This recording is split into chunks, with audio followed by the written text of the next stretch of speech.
Christophe, tu vas nous parler de quoi aujourd'hui? Alors aujourd'hui, je vais vous parler, justement, d'une grande question. Cette question, c'est, qu'est-ce qu'on dit? Attendez, je suis en train de voir, ça va être ça que je vais vous présenter. De quoi on parle à son client? Vous voyez bien ma Absolument. ah OK. Alors de quoi on parle à son client? Eh ben, c'est une vraie question parce qu'en fait, on doit lui parler de lui. On doit lui parler de lui, ça veut dire que en fait, le client, ce qu'il attend, c'est qu'on lui parle de son cas et et son cas, c'est un extraordinaire acronyme, pour, résumer en fait ce qui intéresse le client, c'est-à-dire, la sécurité, l'orgueil, nouveauté, confort, argent, sympathie. Donc c'est un joli mnémotechnique, qui, vous permet de vous souvenir, de toutes les différentes possibilités qu'a votre interlocuteur de lire votre message. Alors quand on parle de sécurité, eh ben, certains d'entre nous sont, plus ou moins sensibles à la notion de sécurité dans leurs décisions, d'achat, d'investissement, dans leurs décisions d'aller sur des partenariats, alors la sécurité, hein, c'est à voir comme un axe, c'est-à-dire qu'il y a, un écart important entre ceux qui sont, dans une recherche d'adrénaline, d'enthousiasme et qui ont donc un faible niveau de sécurité dans leurs décisions, voire on pourrait parler d'un besoin négatif de sécurité et ça nous arrive régulièrement d'en rencontrer, heu, avec ceux qui, eux, au contraire, ont un besoin très important parce qu'ils sont dans des univers où ils sont jugés là-dessus. Je vous rappelle la fameuse citation, du fait qu'on n'a jamais, viré qui que ce soit pour avoir acheté IBM. Bon, c'est un peu daté, mais mettez à la place, Microsoft, ou Google ou je ne sais et vous avez en fait des décisions d'achat qui se prennent avec finalement un risque, un choix de limiter le risque.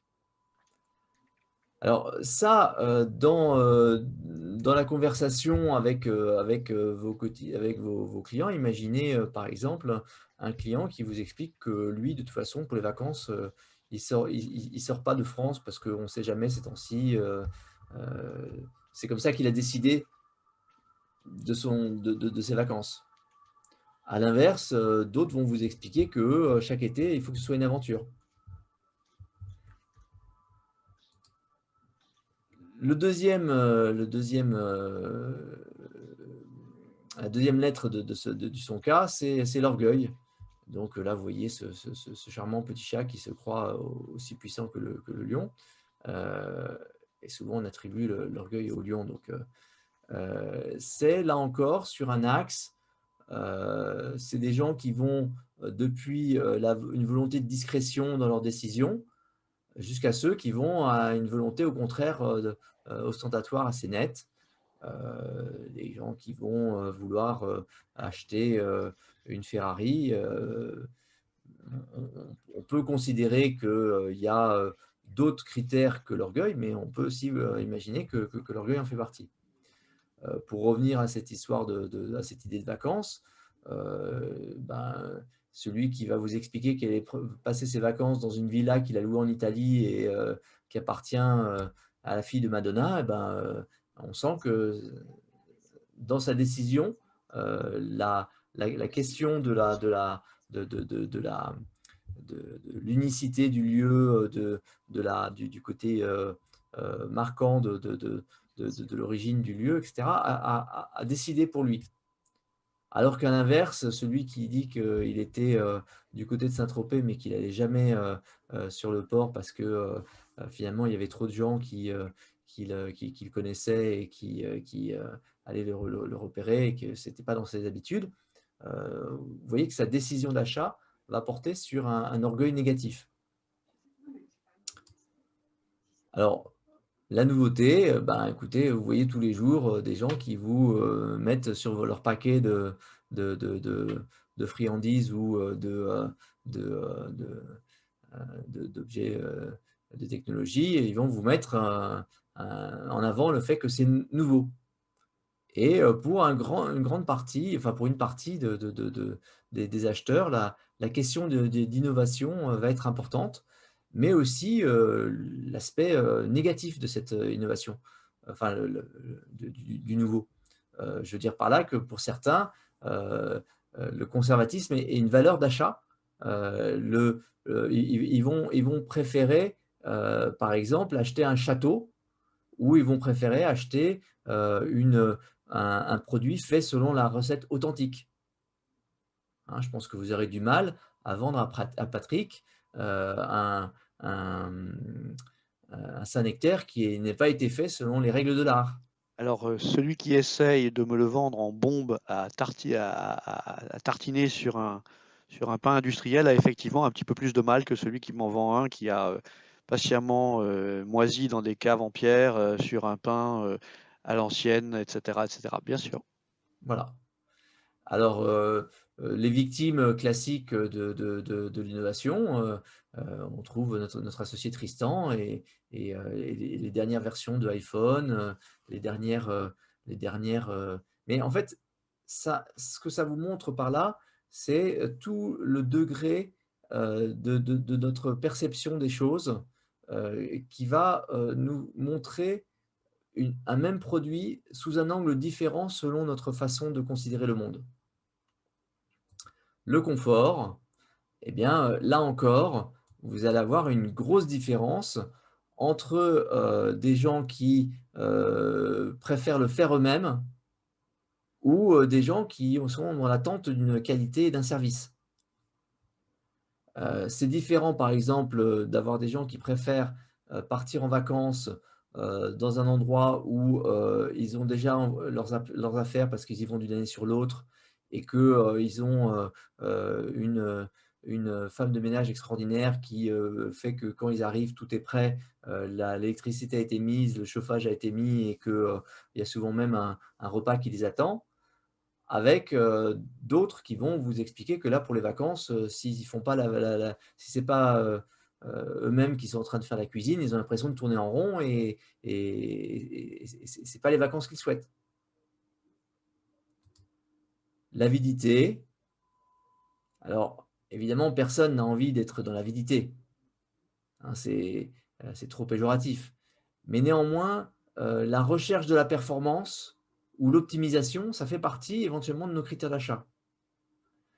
Si, le jour où on arrive en vacances, dès le premier jour, tout de suite on fonce sur les activités et on n'arrête pas pendant tout le séjour parce que, il y a tellement de choses à faire qu'il faut les faire, on est dans une forme, d'avidité. À l'inverse, si on est dans la recherche d'un calme et d'une sérénité, et que, le choix d'activité est vu comme un choix et pas comme, l'ensemble de ce qu'il faut faire, et ben, sur un même, produit, on va réagir différemment, on va acheter pour des raisons différentes, on va acheter pour des arguments différents. La sympathie, c'est pareil, ça peut aller d'un côté avec un besoin de distance, il y a des gens qui vous disent, «Il est trop poli pour être honnête», heu, ou, qui aiment bien quand le service garde une certaine distance, et d'autres qui sont au contraire dans la recherche de cette impression qu'on a d'être de la famille. On va chez dans cette petite auberge, bed and breakfast, et là, c'est incroyable, la la femme qui tient cette pension, elle vous accueille, de manière incroyable. On a l'impression d'être, de la famille. Pour certains, c'est une recherche, pour d'autres, c'est au contraire quelque chose qu'ils vont, tout le temps, chercher à repousser. Alors en pratique, vous arrivez avec un client, c'est une bonne, idée de lui demander, de raconter ses vacances. Parce que, à la fois, on a déjà parlé dans d'autres chroniques de la notion du in-grouping, où si on l'a pas faite, ça va être fait. Cette notion de in-grouping fait qu'on ne peut vraiment échanger avec quelqu'un qu'une fois qu'on a compris qu'il est dans notre groupe, Et pour ça, il faut avoir vécu des choses communes, il faut avoir échangé sur des choses positives. Raconter les vacances, c'est souvent une bonne chose. Mais selon cette façon dont il vous raconte les vacances, il vous révèle aussi ses critères d'achat. Il vous révèle aussi sa façon de voir le monde. Et vous, ça vous permet de mieux communiquer avec lui parce qu'en fait, vous allez pouvoir lui présenter plus tard votre produit d'une façon qui corresponde à ses attentes. Votre produit, il a des dizaines et des dizaines d'avantages, mais 2 ou 3 seulement vont intéresser votre interlocuteur. Et savoir s'il faut lui présenter, le fait que, la villa, elle a appartenu à une grande star ou si, il faut lui dire qu'en fait, elle est tranquille, on n'a pas il y a effectivement, des tas de gens qui vont dans le port, mais, on peut rester parfaitement, au calme auprès de la piscine. On a adapté l'argument au degré d'orgueil de notre interlocuteur.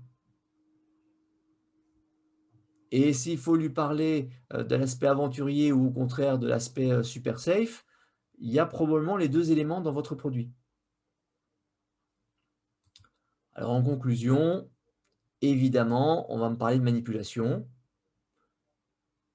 Je préfère, mettre en avant plutôt l'outil de compréhension que ça représente et finalement, cet outil décrit un un élément assez mal compris, qui est l'écoute active. Quand, vous apprenez à vendre, on vous dit, «Ce qui est très important, c'est l'écoute». Bah, oui, j'écoute, hein, évidemment que j'écoute. Oui, mais qu'est-ce qu'on a écouté? Qu'est-ce qu'on a compris de notre interlocuteur dans ce qu'il cherche à nous faire passer?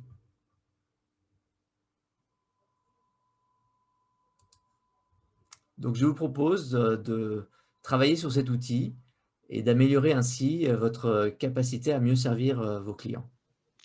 Merci Jean-Christophe. Et donc, on rappelle l'acronyme SONCAS, SONCAS, c'est ça. Et on peut se l'écrire sur son bloc-notes avant de rentrer dans un dialogue avec quelqu'un. Et puis, euh, on devient bien sûr, je pense, de meilleur en meilleur, plus on le fait, comme toutes les pratiques d'écoute ou de dialogue ou de négociation. OK. Éventuellement une référence, une vidéo, un livre à lire pour approfondir, pour ceux qui voudraient aller plus loin. Tu le mettras peut-être en commentaire on le mettra en commentaire dans la publication LinkedIn de ce week-end, peut-être. J'ai pas de grandes idées là-dessus, au sens où c'est c'est quelque chose de très ancien, hein, dans les techniques de vente. C'est quelque chose nous, on avait déjà des cours dessus, Patrick et moi, dans les années 80, donc c'est comme une vieille notion. Tu veux dire au siècle Hem, dernier? C'était il y a quelque temps, hein, je me rappelle qu'on peut commencer à dire, Patrick et moi, que nous sommes des amis de 30 ans et même plus. C'est délicat ça. Imagine. OK.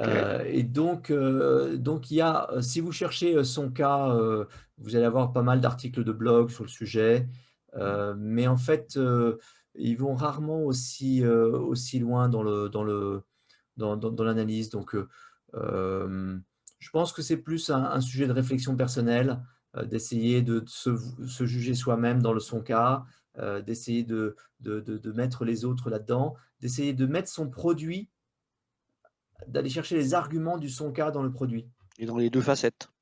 Ouais, Et donc on on peut a, éventuellement, 6 ouais, facettes à trouver pour son produit.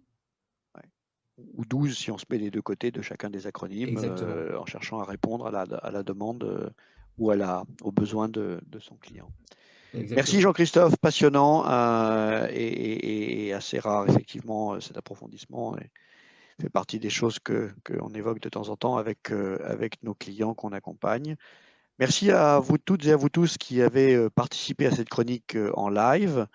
Pour tous ceux qui nous regardent, et vous êtes nombreux en différé sur les réseaux sociaux, eh bien, écoutez, au plaisir d'avoir cette interaction par le biais des commentaires. Et pour tous ceux qui ont suivi éventuellement le YouTube live sous forme d'un podcast parce qu'ils ne pouvaient pas être présents sur le Zoom.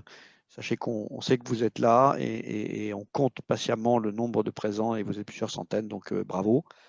À la semaine prochaine, 10h30 à nouveau, pour de nouvelles chroniques sur d'autres sujets qui intéressent les entrepreneurs. À très bientôt. Et